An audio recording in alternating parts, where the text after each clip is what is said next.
va passer. Et s'il y est, mon papa Ngoele qui est. Maman Sarah Deka. Maman Sarah Et Deka. s'il C'est fini. mon papa Ngoele qui. Le va passer. Et qui déjà. C'est passé. Ouais, Tungi Sarayo. C'est qui te dérange. Et s'il. Merci beaucoup. Nakanisi Bolandi. Donc dimanche soya bokeba. Debe mine kota wa akobeta ngokuna na baru tabernacle. Bango ba ki parle bango suste. Bona banzemba kitoko, banzemba ebele. Ya bien, ona ko yemba wate. Et sur Maman Neftali. Maman Neftali. Et s'il. C'est fini. Mon papa Ngoele qui. Ouais, Tungi Sarabino. C'est qui vous dérange. Et s'il. C'est fini. Mon papa Ngoele qui. Et qui. C'est passé. Qui t'amène. Bible zo bana biso baza ko établir sentinelle pour na aye bana ko avertir makamu nyonso ya mabe o eza ko ya. Soki amoni mabe avertir. Soki mabe ye eke koti eke bomi eza na mutu na ete ngana sina lobi. Papa Carlos outi matanga omonaki ba tendance nyonso ndenge bayaki na matanga omoni makamu nyonso ngana be matanga wana ete ya bato message. Mais ce que mutaté a mis dans ma tanga, on continue comme makamna tu éviter parce que place liwa était à Kabat. Alors, je crois dans ce que je dis. Je vous présente cette personne étrange ce matin qui doit continuer avec le message. Toko samakana lo posomindele. Mais il n'est pas question de la race. Il n'est pas question de la peau. Mais je vous dis que c'est un homme. Et cet homme-là, le voici devant vous. L'homme du docteur Jésus. Et c'est Dieu qui manifestera qui il est. Il n'aura pas besoin de témoigner de lui-même. C'est Dieu qui témoignera de lui par la voix du signe Amen. Les noirs sont plus spirituels que les blancs. Mais qu'est-ce que nous voulons? Vous voulez qu'il soit blanc? Boninga tia choko pour ndimaya comme pembe? Non, ako tia chokote, ata mwindu. Bongo na pamboli pe mama na biso azali pembeni ya mosungi papa baita azali mwasi moko penza ya emoniseli. Une fois on était quelque part. Mbala moko tozalaki na esika moko. Elle m'a perçu de loin. Amona kinga na mosika. Elle a couru avec humilité. Apotaki mbango na komikitisa nyonso. J'ai compris que il y a la chose de l'Éternel qui se cache à cette femme. Et l'Esprit me dit, tu vois cette femme, elle va beaucoup soutenir son mari. Akekuna, non, baloba kito kende tout ça. Mais la déclaration de Moussou moi que biso to kende kuna pona kote ya bango so ya kende kuna vandi bateye. Mais na munoko wa lo bono biso to kende kuna pona kote ya bango so ndenga ke wana na makamba sikatenda. Sikatenda bandote ya tinema. Akote ya eti. Il y a un moment où la prophétie qui peut prendre moi aussi. Il y a la résurrection dans la patrie. Ah, véloba, véloba.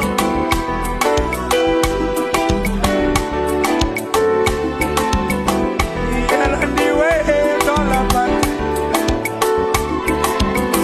Il y a la colonne de feu dans la patrie. Il y a la bénédiction dans la patrie. Alors, tout ça, nous de la patrie, bokenda kakoluka nini pas badeno. Pas badeno tozo kaka ba nouvelle amabe. Pas badeno tozo mona makamabe. Tolobi bien que tozo expliquer message à Branham. Branham a outaki na ba dénominationnel. Tant que la na pyramide na bino wana obolak saka biso pyramide. Pour bino bozo comprendre ngote to comme le quoi biso na bino binemi, to comme bino vérité, mais to comme binemi tant que tozo ka pyramide. Na pyramide to mona ka 7 âges. Babi les 7 âges de l'église. Kuna la Bible là où bazo ko interpréter les 7 lettres adressées à l'église. Dieu avait dit l'Afrique. Le frère Branham avait été au Congo belge. Mais Abimaka na avion na aéroport va permettre à été. Mike, n'est-ce pas qu'il a parlé de Congo belge? Mike Ambal le sait. Oui, il a parlé de Congo belge. Il a été au Congo belge. Il avait dit Namboka Oyo. Épouse à Christ et Kobimao est belé. Et c'est Dieu qui manifestera qui il est. Il n'aura pas besoin de témoigner de lui-même. C'est Dieu qui témoignera de lui par la voix du signe Amen.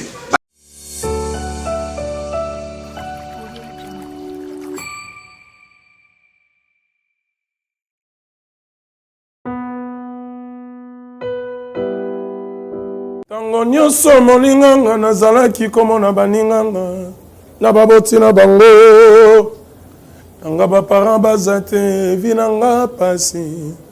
Est-ce que koko fait la baboti ezali sumu? Kozanga baboti est-ce que ezali sumu? Voilà, na kopesa bino message. L'orphelinat Christ rédempteur. Et ana posa lisungi na bino. Tala musala munene zo sala pona bana. Tala musala munene zo sala pona bana oyo. Mokile tiki ebwaki. Mais nzamba termina nzelo orphelinat oyo pona ko encadrer bana oyo.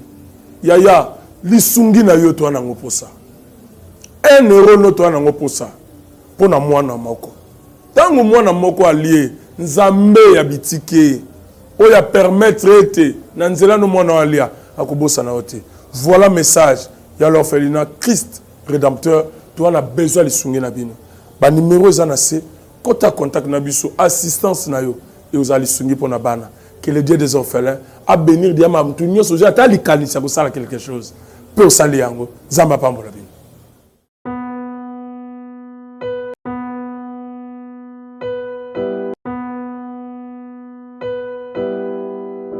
Merci Balanda Nouvelle Tendance. Merci encore une fois chez vous, dans vos maisons. Episcopo Yambo Randekita, rendez-vous na Kitata, les grands Wazalendo du message. Nakani si boza déjà esengo, nenge boza komona les Wazalendo, parce que boibi était toyaka na makamba bien o edifiaka pe o SCP Sarabana Nzambe. Alors, toujours qui moi mon mesona muke ya kotia un peu générique na kati émission oyo. Et cette fois-ci, générique wana tolobaki ezana liloba moko ya koloba pona tant autres na ngona makamto komi komona na message. C'est vrai que le message est frappé makasi par rapport ya ba église na République démocratique du Congo batu bayeba ki message vraiment ezaki na connotation mususu. Batu bayeba ka message église ya frère Branham ya ba bien-aimé balata ba roba milai bakanga suki maboko tout ça ezaki na moi image mususu. Mais au travers notre travail oyo toye ko sala vraiment na kati ya message et puis pour la badeno leur base ezaka toujours ko baga ko semence du serpent oh non Adam na Eva baliaka mbuma te basala rapport sexuel yango eloko oyo balé ko boyisa penza batu message ezaka prise o bango bakangela ki message pona ko kimisa batu message or message ezali église oyo et sengela ki batu baya ko sambela pour la vraie connaissance de la parole de Dieu, vraie interprétation de la parole de Dieu, parce que tu es bak église qui n'a kata ba hérésie, ba hérésie wane utaki na catholique, protestant, tout le monde ba église ya kebele ba armée d'Isali, ba nzambe malamu, tout ce koya pour la ko réformer mo makambu bango le bato bakotaki na lignée lokola ba église de réveil. Alors bango ba bundisa ki ba église wane lokola ba catholique, ba protestant, ba armée d'Isali, ba kimbangiste ba nini pour bango lokola ba na réveil ba ko la mus église. Mais tant que ko vanda na réveil au église de réveil, tu ko mona que réveil zaki na connaissance incomplète. Réveil bazaki vraiment la connaissance té parce que makambo ebele o ba mema ki biso na yango ezaki vraiment yango té. Alors tant que ko kota na kati ya message to moni message abandi ko pesa biso lignée ya ba serviteur de Dieu o bayaki parce que lelo tout pasteur azo ko interpréter ba critique ko ba été Jésus ayaki pona ba Yuda et ba koloba manango mais ba to ba comprendre ki té Jésus n'a pas fait beaucoup de travail na ba nation. Jésus asuka ki na ba disciple na ye et puis fongoleli bango brèche parce que azaki na 3 ans ministère moya koma na ba mboka mususu ezate ndenge frère Branham pe akomaki a Congo ti. Alors Jésus-Christ a tinda kinde bantoma lobi na bango aller par tout le monde. Bokene mokili mobimba faites de toutes les nations mes disciples. Mais tout le monde na Congo liloba nzambe yaki na nzela catholique na nzela ya ba colonisateur les explorateurs du temps bayaki na liloba ndenge ba missionnaire fallait ba na ngote ba bayaki na ngona ndenge politique okomona ba lettre bazaka nango baloba ramener aussi la parole de Dieu donc il peut être les missionnaires tout ça ba kende catholique et na politique et ko kosa ba koko na biso ba yiba bango bokoko ba ke ko pesa bango buzoba allez ba bebisa idéologie église. Alors tant un message frère Branham et Kouya nde to komo comprendre ba réalité ba makamsus o église de réveil bazali ko ko limbo longo malamu te.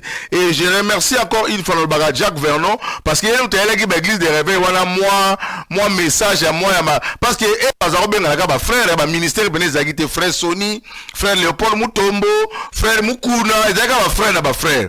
Mais tant Jacques Vernon aye abani ko laksa ba ministère na bango ndenge ba koma nango lelo apôtre et tant ba ko songo su mama na nga balati lolendo ba apôtre comme évangéliste moi la muke ebona boy. Alors tant to ko ka message on nzoka papa ya ba to ba dénominationnel yenda zalaki moto oyo avandaki vraiment na frère Branham andimaki frère Branham abenga ki ekutu muntu nzambi. Alors j'ai vu Jésus-Christ au travers cet homme. Bande konanga mutako sabinote omoni message oyo ezali vrai message. Botala ndeko oyo face à badeno ndenga melisi badeno pema po bondima ke message eza message kotika la message avant to zo générique botala ndeko oyo ndenga melisi badeno pema yo mutoko mo komitu na message na tika komekate tale loko epesa yo mayele pour comprendre qui est le prophète William Marion Branham. Quelle est la parole de l'écriture qui a annoncé Branham?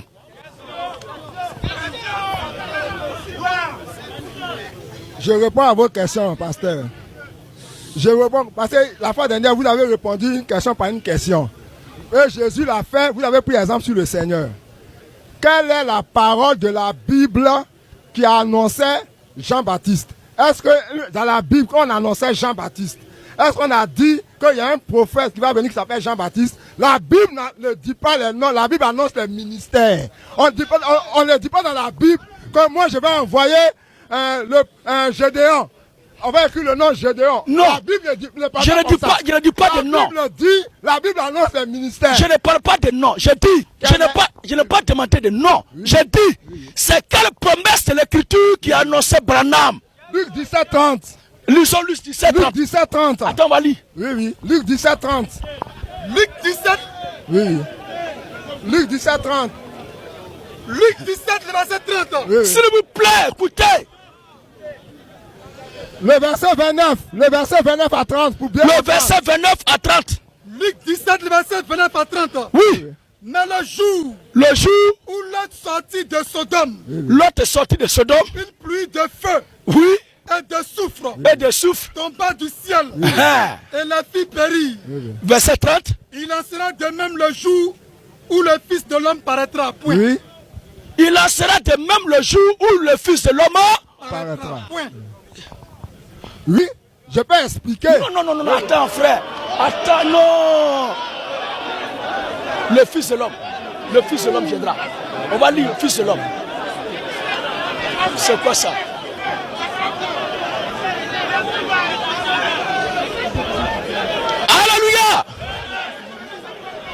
Alléluia. S'il vous plaît, dans ce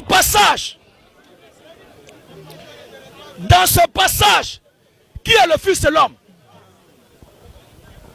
Vous me posez des questions. Moi, je donne un passage pour expliquer et vous me posez des questions sur mon passage. D'accord. Laissez-moi expliquer mon passage. Ok, explique ton passage. J'en donne un passage.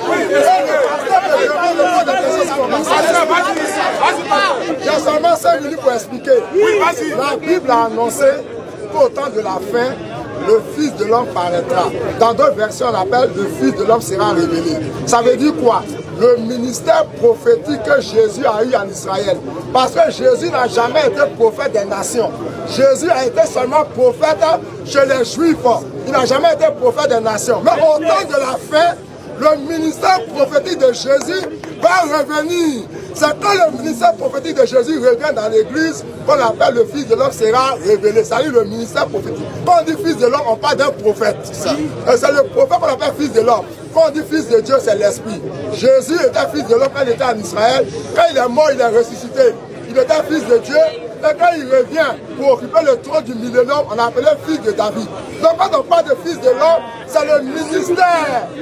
C'est le ministère prophétique de Jésus qui retourne dans l'église. On dit le jour où vous verrez le ministère prophétique de Jésus retourné dans l'église au temps de la fin, c'est ça qu'on appelle le Fils de l'homme sera révélé ou le Fils de l'homme paraîtra. Ça veut dire que Jésus aura le même ministère qu'il a eu quand il était en Galilée, quand il était à Jérusalem. Et c'est ce ministère-là que William Branham a eu. Et pour terminer, vous ne pas être long, vous ne pas être long.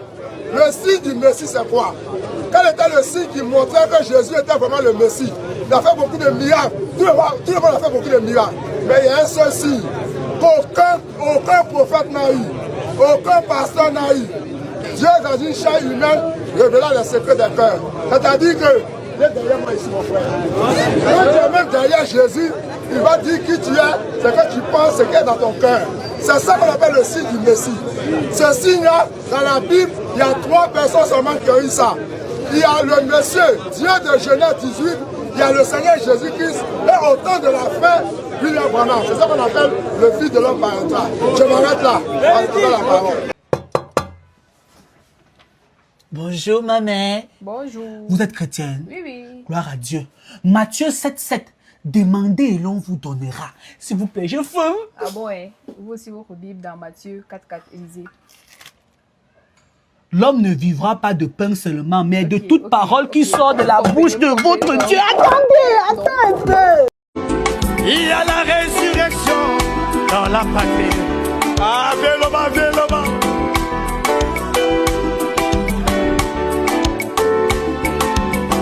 Il y a la nuée dans la patrie. Il y a la colonne de feu dans la patrie. Il y a la bénédiction dans la patrie. Nous avons les chantres dans la patrie. Les inspirations dans la patrie. Nous avons la résurrection dans la patrie. Nous avons tout, nous avons tout, nous avons tout, nous avons tout, nous avons tout, nous avons... Alléluia! Oh, vive dans la main. Amenez-moi, enterrez-moi. Les 7e sont les vrais prophètes, les vrais chrétiens, la vraie parole, la vraie lumière dans la patrie. Merci beaucoup. Nakanisi Tolandi générique Nabiso. Ils ont sexaming mais générique ils ont codifié makasi. Alors na sima générique oyo nazotsaka nzembo wana dans la patrie. Nzembo dans la patrie. Et je salue encore le pasteur Sylvain Kwala. Napesio Bambote Mingi Sikoza Rolanda Biso depuis Brazzaville. Napesi Mbote na Nathan Epenge, notre pasteur. Nzamba Pambola yo, Nande Konabiso, Oya Imbanzembo dans la patrie. Boyebi bien, frère Branham a prêché la patrie. Tolobaki etenga naza wazali do du message, patrie zali, mabele na biso, otali ko protéger. C'est notre patrie. Le patrimoine, le patrimoine, donc ils allaient, il y a bateau, il y a mabélé, il y a bateau, il y a pesi bango, le cola, l'ipamboli na bango. Alors, tu l'as raté, mon tour a un message pour un coco de sababuzoba, il y a un autre babon. C'est ce que je vois. Dans un bon abalou, très significatif. Nathan et Pengazo, il bien. Nous avons tout dans la patrie. Tous en nions sont dans la patrie. Bayembi bazan dans la patrie. Ba prophète bazan dans la patrie. Pour y avoir un message, on a un prophète. Soki bolingi boko mise moyi azalaki prophète. Père Azali. Le mort ne meurt jamais. Les morts ne sont pas morts. Voilà ma philosophie. Vous voyez bien que bakufate bazali. Alors tout ça na nyoso de la patrie. Bokenda ka koluka nini pas badeno. Pas badeno tozo kaka ba nouvelle amabe. Pas badeno tozo mona makamabe. Tolobi bien que tozo expliquer message à Branham. Branham a utaki na ba dénominationnel. Tant bozalaka na pyramide na bino wana obolakisaka biso pyramide. Pour bino bozo comprendre ngote to comme le quoi biso na bino binemi, to comme bino vérité, mais to comme binemi tant tozo ka pyramide. Na pyramide to mona ka 7 âges. Babi les 7 âges de l'église. Kuna na Bible là où bazo ko interpréter babi les 7 lettres adressées à l'église. Ezali ba âge ya église. Maintenant na suki si âge wana c'est le prophète William Marion Branham. Aouta qui est pas banani pas sili sango et pas ba deno ba dénominationnel.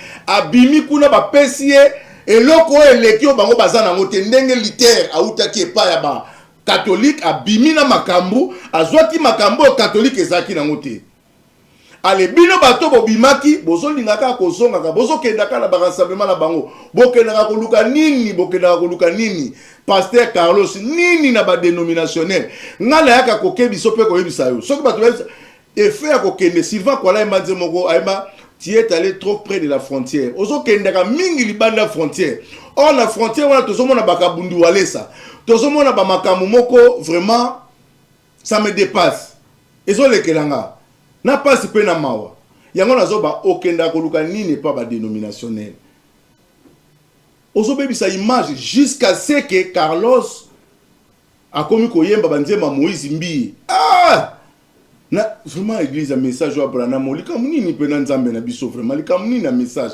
bozulu ko ba problème colonel so pourquoi si on est comme ti denene yelanga inango de yedinga na tegene na mimi na motema abandi da ko yemba banzema Moïse Mbiye donc bango kutu balobaka eza doctrine bango soki nga na lobi bobaka ya loba pona nini me bandeko na ngai banzema Moïse Mbiye eza banzema bambwakela oyebi bien ke babundaka na mai kalambai babwakala bambwakela kuna sala ba makambo belebele nzembo ya yembi o azoyemba oyo eza nzembo bambwakela ti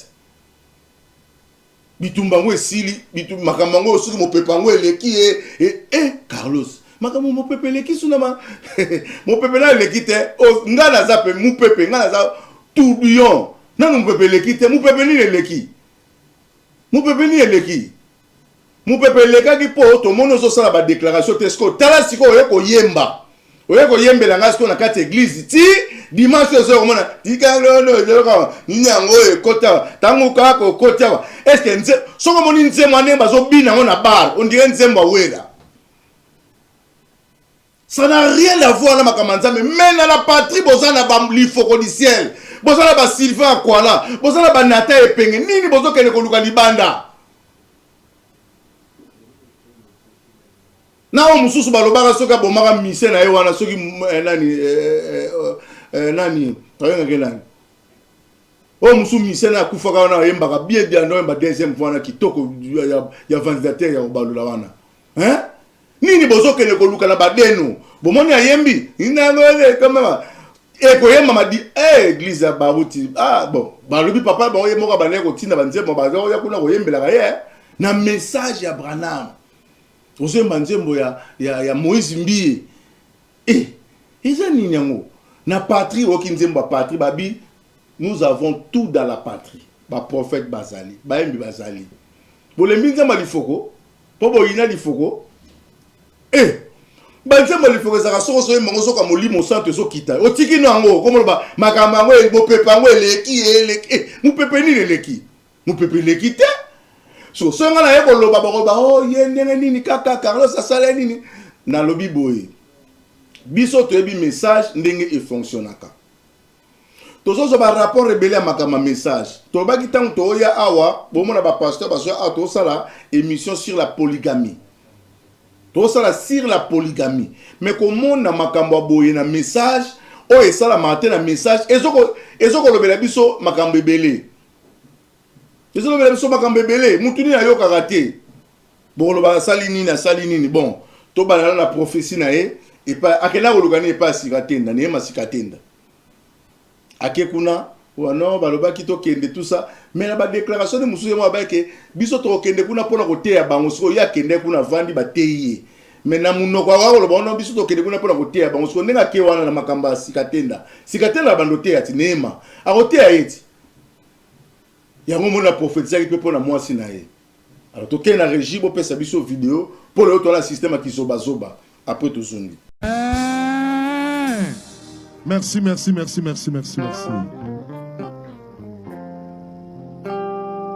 Et j'aimerais honorer le fils de mon père. Vous savez, après une année de la mort de l'apôtre, j'ai reçu maman Vico pendant qu'elle était vivante, paix à son âme, la femme de Musée Alexandre Idinabala. Nayambaki maman Vico tango azalaki na bomo imolimo na ye pe manakimia ya azalaki mosungi ya Thomas Musée Alexandre Idinabala. J'ai reçu Papa Barouti. Nayambaki Papa Barouti. J'ai reçu Papa Jonathan, paix à leurs âmes. Nayambaki Papa Jonathan, milimo na bango epe manakimia. Et chacun a donné un témoignage que nous gardons jusqu'aujourd'hui. Ils ont donné le vrai témoignage de l'histoire de ceux-là qui ont impacté depuis Nzambe Malamu et à la suite. Bango bapesaki biso lisolo penza ya baewana bastiaki penza matambe na lotomo na bango uta na Ecclesia Nzambe Malamu pe kino lelo. Deux fois la suite, j'ai reçu Papa Barouti. Balami bale penza elandanaki na yambaki Papa Barouti tango azalaki na bomoi. Et ma joie aujourd'hui, pe esengo nanga lelo, parce que j'ai mon frère pwete nazal lelo nande konanga ya mobali présent. Awa na esika oyo. L'homme de Dieu, moto na Nzambe, qui est là présent avec madame, son épouse. Est-ce que vous êtes content de recevoir le révérend Carlos Barouti là où il est avec madame, son épouse? Yakoyamba, révérend. Acclamons. Carlos Barouti, elongona mosungi maboko, milolo. Amen.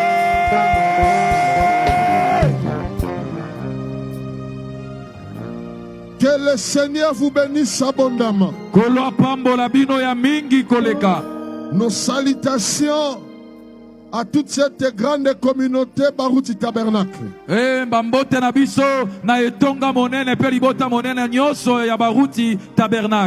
J'ai béni notre maman qui est à côté de l'homme de Dieu. C'est une femme de vision et humble. Bongo na pamboli pe mama na biso azali pembeni ya mosungi papa baita azali mwasi moko penza ya emoniseli. Une fois on était quelque part. Mbala moko tozalaki na esika moko. Elle m'a perçu de loin. Amona kinga na mosika. Elle a couru avec humilité. Apotaki mbango na komikitisa nyonso. J'ai compris que il y a la chose de l'Éternel qui se cache à cette femme. Na sosola ki ete zana eloko ya Nzambe bata mikati na mwasi wana. Et l'esprit me dit, tu vois cette femme, elle va beaucoup soutenir son mari et ce grand travail que Dieu lui a donné. Je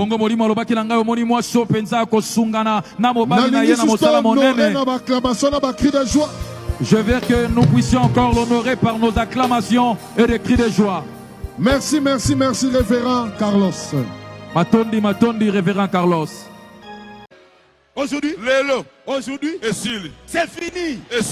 C'est fini. Les sorciers de la famille. Du quartier. C'est fini. Mon papa qui. Le vent est passé. Mon papa qui est. Maman Sarah Deka. C'est fini. Mon papa qui. Le vent est passé. Et qui déjà. C'est passé. C'est qui te dérange. C'est fini. Mon papa Alléluia. C'est qui te dérange. C'est fini. Mon papa qui. C'est qui dérange. C'est fini. Mon papa qui. Le vent est passé. C'est qui dérange maman Nelly. C'est fini. Mon papa qui. Le vent est passé. Maman Neftali. C'est fini. Mon papa qui. C'est qui vous dérange. C'est fini. Mon papa qui. C'est passé. Merci beaucoup. Nakanisi Bolandi. Donc dimanche soya bokeba. Debe meine kota wa akobeta ngokuna na Barouti Tabernacle. Barouti ba ki parle bango suste. Bona banzemba kitoko, banzemba belé. Ya bien, ona ko yemba wate. Siko biloko aboye siko songa na lobby o te aza mutu mabe te. Bible zo bana biso baza ko établir sentinelle pour na ayeba na ko avertir makambo nyonso ya mabe o eza ko ya. Soki amoni mabe avertir. Soki mabe ye eke koti eke bomi eza na mutu na ete ngana sina lobby. Papa Carlos outi matanga omonaki ba tendance nyonso ndenge bayaki na matanga omoni makambo nyonso ngana be matanga wana ete ya bato message. Mais soki mutate ya mite na matanga na so continuer ka makambo na to ebite parce que place liwa ete ya kabato. Alors voyez bien que nazalaki na Dubaï. Alors nazalaki na Dubaï, nazalaki reçu par des hommes de Dieu. Oyo vraiment bayambaki nga malam parce que bayebaki que non, moi na boyika sa kiti terrain, il faut tokutana na ye et bakutana kinanga na kotaki ba kilt. Vraiment c'était très bien passé. Tokutana kina muntu nzambi, donc muntu nzambi junior parce que soki muntu nzambi okasa kwa lifoko c'était abota kabana. Il faut qu'on a bana la ebisi na osakana tesiko tokutana muntu nzambi ya Dubaï. Alors muntu nzambi ezana batu moko boye bazolinga basala parce que muntu nyonso alataka makamba lifoko disiela koma na komba bakoma ko combattre do yo soka okomika o otwande soutenir ka lifoko disiela ye baga vine baby bitumbe bandi bitumbo ko bunda nga lo kwana zanga na makubu na za makasi donc na bunda ngo pe bien bon moi na moko bote ko mona dernièrement awa o ba pesa ki ndoel lifoko disiela ba tuba embeli na mona classe poka ka ba ifo noko akozo me maka komba lifoko disiela muto le so ba repéraka kazana liana lifoko disiela akoma na ba komba mo impossible. Alors tout ça site moko zo publier makambo eleka ki na église na Kinshasa awa pasteur angana muntu nzambi azana Dubai bana minduki beta Dubai nano ya Kinshasa te ndeka ezalaka kake église na ye oyo ezalaka awa bayambaki soki interprète bon ngapela na histoire ngo bien tena olinga ye moko beta lisolo wana mais nazo mettre en garde site oyo ezo publier babiloko oyo boye barango mutu nzambe babundisaka ete bayokana kana ye moto azana eloko nzambe babundisaka ete bayokana kana ye. Pourquoi? Okomona histoire ya David na Jonathan. Jonathan mona que David aza makasi ala eloko nzambe nzambe penza benga ki moto wana arbité moto fona yokana ye lokwa papa nanga ba yokana ye te ngai fona yokana ye poso na yokana ye te na ko souffrir po ngana papa nanga to ko kweya parce que moto aza na eloko nzambe abengi David ebise to sala alliance soki ngana kufi yo batela bana ngai soki yo po kufi ngapela ko batela oyo basali alliance ba yokani. Mais muta kufaki ye muta kufa liboso David atikala po moto ana eloko nzambe babundisaka ete le fils de la révélation ne meurt jamais akufa katingo nzambe kokaka ya bato atabu sali nyonso esimbaka te. Alors c'est ainsi moi na oboka Mephibosheth na lo débat moi na wana Mephibosheth akata na makolo un jour roi lobi na sala bolamu na bana ya muninga na nga Jonathan to sina ba papier na to na ba corps to sala alliance. Est-ce que ezana muntu atikali te bebisi roi ezana muntu mo atikala bi boyela ngane awa to ba ngolia ne table mo ka fanga na dame fo ya zaba biti ko yati abi pourquoi otami beko ba koka ba extropier ba kokota na Jérusalem te ba koni ata capitale to baki bazaka kuna na suka mboka bazalaka kuna na sika mobondo azalaka mais papa ngam na sine lo lokola na zana alliance na papa na buki mobebo ya ne awa Mephibosheth azolela na lo débat kuna koma mutu pamba akaka babi mukonza mboka lobi bolia ne mesa do avant ya na 12h yo fozala ndeko kaliso na Mephibosheth na lo débat bakene kozwa alliance a papa nde mutebenda e otoma lokofa ba alliance kotika l'alliance mwambi nzondo mutu azana alliance keba na ye ba yokana kana ye ba bundisaka ete yango na so mettre en garde bokeba lokola mosali ya nzambo muntu nzambe azana alliance keba oleo luka ba publication lukuta osala ba makambo okokweya no kaka okokweya baya ko luka ko stopper évangile à Jésus Christ mais mutu mo pesi ba conseil bitala ndenge mutu ka wa ndoko esabino botika parce que likambo soki nzamba za sima nango ekokanga manango te okende kaka. Boyebi histoire ya nani ya Mardoché. Bayebi sa na mani ke keba mutu wana lokolo bandiko zo ba échec boye keba ko ya kaka ko ya kate azaka pa roi tanga wae mutu roi bise na lingina sala mutu mo bolamu yebi ka basala ka yende bolamu bayebi se kende Mardoché za na portambu sembo kamba yo za na sima bana oyembela ka yeyo mutu nzamba mukonza libo sala bolamu yeyo batambu sai. Alors nazo tia vidéo bolanda histoire et ça linga passer pena mawa mais na mettre en garde no ba site to ko bloquer ngo nga comment so na monsieur Google comment on ma sécurité to ko bloquer ngo à part ko bloquer ngo vino ko beba ko zabila kilima be parce que mutu akufi mutu azala kité famille na elobité yo ye koloba C'est ce que biloko ezoka musanga ba bandeko nanga nazo comprendre te mokilio tozo kende wapi alors to sengi na régime pesa biso vidéo wana bino mo boyoka na mawa na nyonso oyo interprétation ya mutu azo sala et tozongana na bino to meko sola mo muke toke na régie. Que le Seigneur bénisse, vous vous asseoir. The Lord bless you. You may be seated. Nous sommes venus pour la prière. We have come for prayer. Mais je voulais un peu vous dire quelque chose qui est arrivé les dimanches ici. But I'd like to tell you something that happened on Sunday. Ça fait pratiquement 4 mois que je ne suis pas à Kinshasa. It's been 4 months that I am not in Congo, Kinshasa.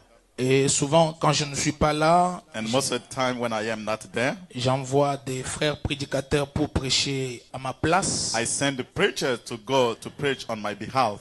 Comme j'ai presque 3 églises là-bas. As I have almost 3 churches there. Alors, j'ai pu envoyer aujourd'hui celui-là de ce côté, l'autre jour, l'autre ailleurs. One day I can send the other one, this church to this church, the other one to the other one. Jusqu'à ce que je vais rentrer à Kinshasa. Until the time I'm going to go back to Kinshasa. Mais il y a un incident qui est arrivé ce dimanche-ci. But there is an incident that took place this Sunday. J'avais appelé un prédicateur. I invited a preacher qui prêche souvent pour moi. Who most of the time preach on my behalf. Et souvent il vient seul. And most of the time he comes alone. Mais ce dimanche-ci. But for this Sunday. Il avait d'abord prêché le mardi, le mercredi, le jeudi. First of all, he preached on Tuesday, Wednesday, and Thursday. Alors, il devait clôturer le dimanche ici. So he had to finish his sermon on Sunday. Mais ce dimanche, but this Sunday, il n'était pas venu seul. He didn't come alone. Il avait invité aussi une personne. He has also invited someone else. Et moi aussi, je ne savais pas qu'il avait invité quelqu'un. And I didn't know even that he invited someone else. Et il est arrivé, il a présenté que non, c'est mon interprète. And he introduced the person saying he's my interpreter. Et tout ça, moi j'étais déjà à la chair ici, c'est pas ce qui se passe là-bas. And all taking place there. I was already here preaching, not knowing what is taking place there. C'est un frère qu'on ne connaît pas à l'église. He's a brother who is unknown to the church. Et c'était sa première fois de venir à l'église. And it was his first time to come to that church. Moi, j'ai beaucoup d'interprètes dans cette église-là. I have so many interpreters in that church. Mais le prédicateur avait peut-être sa conduite pour amener son interprète. The preacher maybe had his leadership to bring an interpreter. Alors, d'après ce que j'ai appris, so according to what I heard, que moi je savais pas ce qui s'est passé là-bas. I didn't know what was taking place there. J'ai appris qu'en plein culte, so I heard that during the service, le prédicateur est tombé à la chair. L'interprète est tombé à la chair. Felt on the pulpit. Et un autre interprète est venu prendre son micro. Il a continué comme le prédicateur était sous l'onction et la prédication a continué. And another one came to take over as the preacher was under the anointing. The preaching continued. En attendant que les autres viennent les récupérer pour le savoir. Parce que quand il est tombé, les gens pensaient peut-être que c'était l'onction. Because when he fell down, people thought that it was the anointing.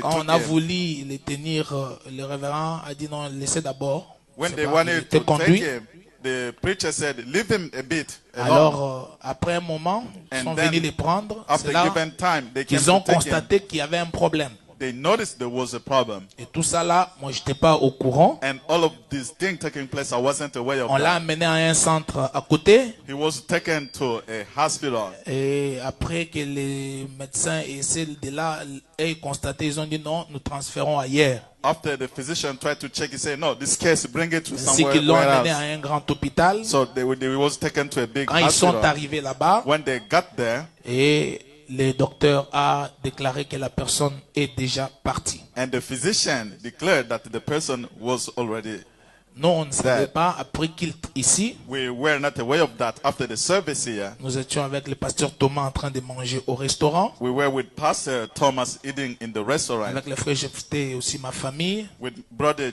Jephté, with my family as well. C'est un administrateur qui m'appelle. So it was a trustee who called me. Pasteur, ici il y a un problème. Pastor, here we got a case. Qu'est-ce qu'il y a? Voilà. What's going on? Le révérend avait amené quelqu'un ici. The preacher has brought someone here. Et voilà ce qui est arrivé. And this is what took place. Voilà un peu ce que le diable a voulu faire le dimanche passé à l'église. So this is what the devil tried to do the last Sunday in the church. Absence. While we were away. Et J'étais vraiment dérangé ce soir-là. And I was really disturbed that evening. Et nous avons prié avec le pasteur Thomas dans le couloir là. And we prayed in the hall with Pastor Thomas. Pour remettre cette situation entre les mains du Seigneur. To commit that case in the hand of the Lord. Voilà un peu la chose que le diable nous a joué le dimanche passé. So this is the thing the devil tried to play with us last Sunday. Tout ça à mon absence de Kinshasa. All those things taking place, I was not in Kinshasa. Et j'ai beaucoup regretté. J'ai compris que la vie est tellement fragile. I was so sorry. Understand that life is very fragile. Je regrette ce qui est arrivé. I'm so sorry for what took place. Je demande seulement à Dieu de consoler la famille là. I'm praying God to comfort the family. Et j'ai remis cela entre les mains du Seigneur. And I commit everything in the hand of the Lord. Voilà un peu ce que le diable nous a fait le dimanche passé. This is what the devil tried to play with us last Sunday. Ok. Voilà la chose qui est arrivée. Thank you. This is the thing that Priez took place. pour la famille là et priez aussi pour l'église. Pray for. Alors, na pesi bino message au biso to koti ko message ndeko mi ko bunda mado na minute o komba eza lisusu na ba dénoter parce que kuna basi ba pandi bango ba sakana na bango ba sisi bango nguya nyonso. Na sana ba elema ya ba deno soki na bini poka na lingo kota makambo ba deno ti so me ko kota awa boko kana makambo ezo leka kuna. Mais botala ka nouvelle tendance parce que ngana touchara biloko nyonso na culture na soka mwandambu koto pe ba deno pe na betaka koto pe message pe na betaka. Talaka nouvelle tendance so moninga kaka talaka ko mona biloko na ko beta po makambo zo sala makuna c'est pas bien. Alors to si to lobi soko koyoka oyoki soko koyoka te olingi to bunda na to bunda to kotala nani akopola. Mais ngana sengi bino ka botsa ba commentaire pour soutenir mo muna nzambe parce que esali e pasi ya zana kisasa te. Lingomba batoni ni bateli mpona ko bundisa bango ba bundisa ka surtout na ba ke soki lia li fournisseur zaka na katika ba yeba ko bunda. Oko bunda na ebisi oko bunda. Alors pour moi na mona ke loko na kwa ko lobate na ye ko pesa bino message bino ba témoin ba to message bola na makambo. To soutenir l'homme de Dieu. Vous appelez na likambo ko pesa ko maté ape yebisa comment on a commentaire parce que asa na besoin ya ba conseil na biso par rapport ya makambo boyi. Le message dans ce sabino message ce que to ko télématé au moins message bon fan dakana ba ki yuma na bino bozana ngoka wana ki bien aimé na minute ba flèche nyonso mindu ki za braquer na message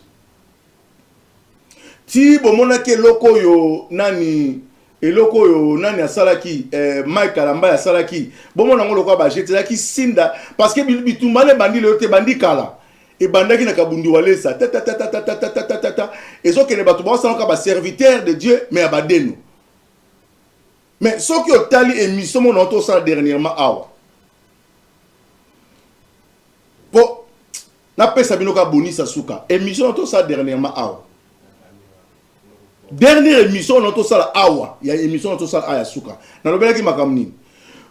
Papa Jean-Marie tozo ngisango. Papa Jean-Marie azolobake et ça na messager moko akoya au Branham malaka ki akoya après Branham. Or, messager wana tant au pasteur Barout azaki vivant alobaki ke ezaki yende messager wana.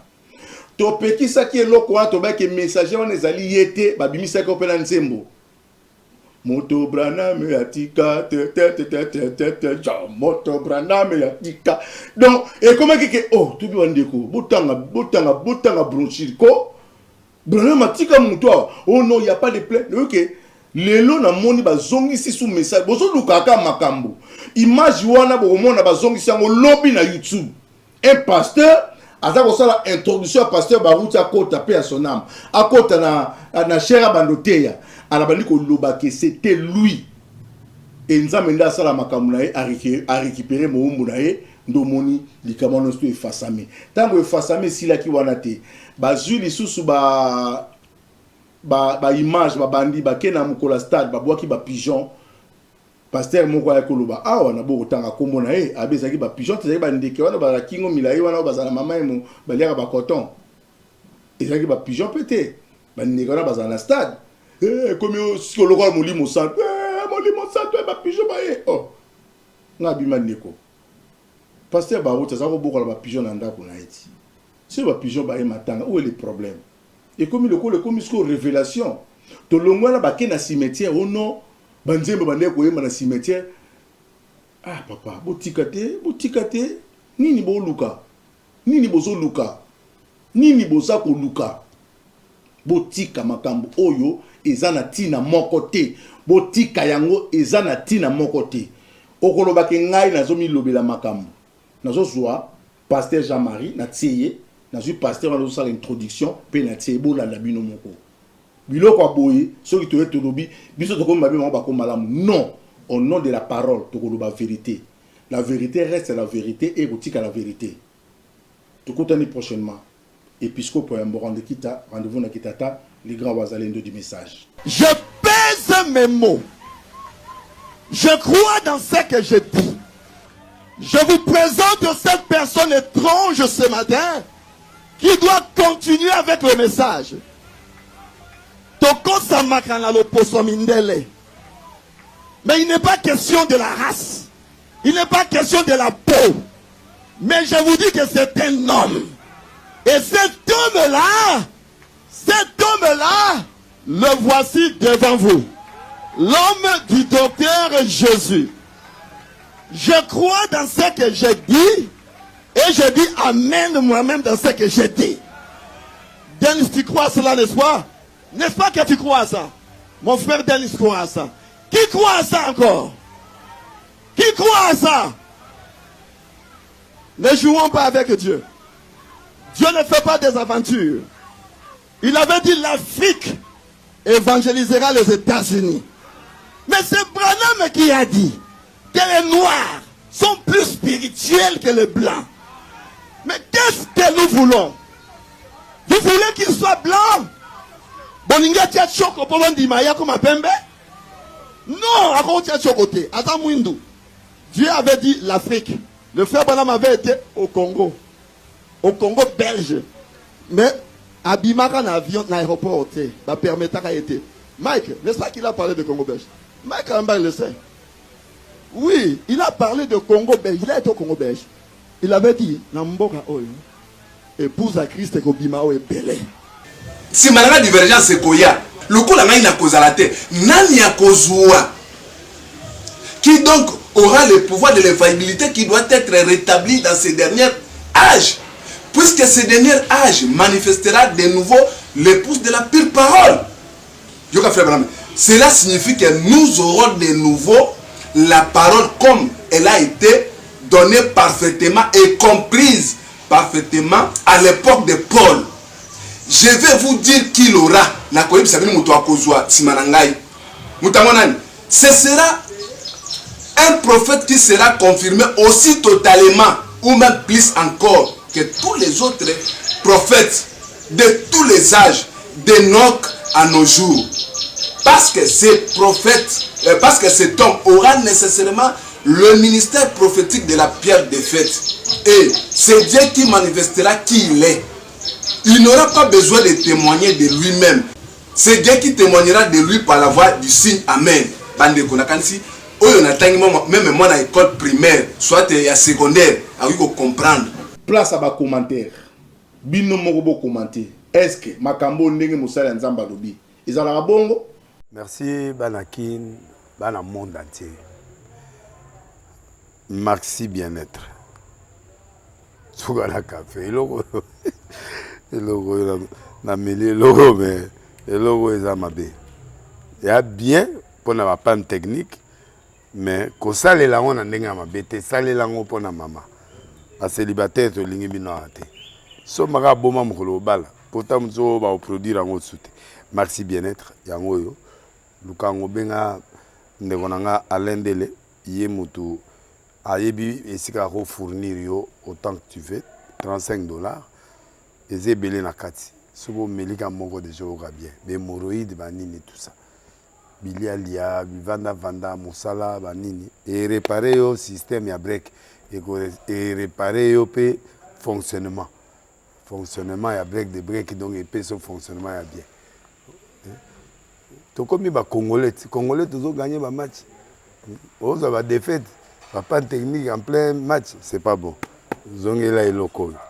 Là c'est éviter de dire surtout ba pasteur bolingo mela bimela mela boyawa bobenga pena alendele na numéro na ye po bobenga po bozoloko c'est important traitement poison anti-poison yango yo ne ba mususu omeli yango avant okende obima omela melango ça a 2 jours ata batie le loko moi cuire moko c'est bon oyo pe anti-poison donc soko ata eza na kati elongolango alendele mikolo somme na habité mindele yango bapesi biloko baudia po biloko yango bendeza ya solo mikolo batiaka poison ato ya famille te atoza problème na mutu te jalousie car donc baproduit yango wana ya anti-poison oyo pe anti-poison donc benga alendele à partir na ye ayebi ndeni oya ozwango nzambe na nga pambola bino mibatela mboka ekomi bien te bato bakomi na jalousie oyo tozo comprendre dessous te bana mike bazokufa mikolo bazokufa baotia na bana bébé bapoison donc toujours zala na ntina yo ndenge nga na ndako c'est bon que Dieu vous bénisse.